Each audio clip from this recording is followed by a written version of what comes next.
The world and the universe, the biggest American political story in modern times if Obama wins the Iowa caucuses. It'll be all over the world. It will sweep the headlines of every newspaper in the world, friend, foe, or neutral. It will be the third world story of the century, the last century, the biggest story of modern third world history, really, if Obama wins the American presidential caucus in Iowa. And we are looking at that possibility. Yeah, I think it's a possibility, and maybe a 50-50 shot. If, however, Edwards wins it, the headline is Hillary Clinton loses. Boring. But if Obama wins it, it's exciting. So I got to figure that if I figure this out, and we all know this is true, the Clintons have figured this out. Better John Edwards comes in first and Hillary comes in fourth than to have Obama come in first. They can take any loss in Iowa. They can't take an Obama win because an Obama win bounces right through New Hampshire and carries in with the African-American voter who will feel for the first time in history that this country's cracked the code. You know, that we've broken with that history, at least at the top level in the presidential races.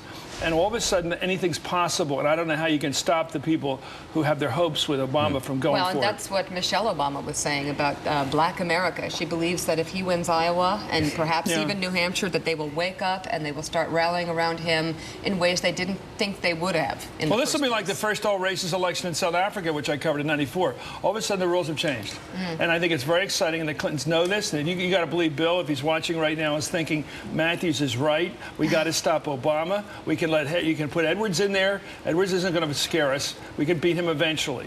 Because if Edwards wins, then they go to New Hampshire, and I can hear Bill Clinton now. I came in second too. And that was my comeback. And that little woman, you can't stop her. I can hear that. Comeback kid is why back. You guys don't attend the Hardball conference calls in our meetings. We just.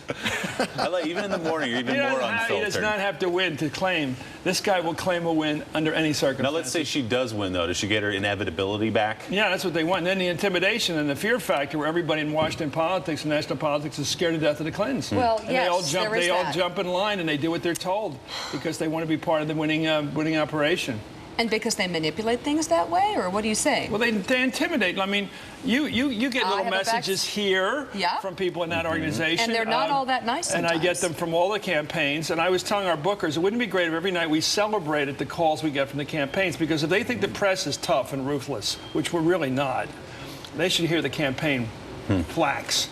And they go, you better remember. We're going to remember that as long as this campaign lasts. You better remember. We heard what you said. We'll never forget that. And you say the most innocuous stuff. And you say I can go on Hardball at night and knock every one of the candidates, and each candidate only hears the knock on them. Yes. Right. And then Media Matters. The Hillary website goes on every night. You hurt our feelings again.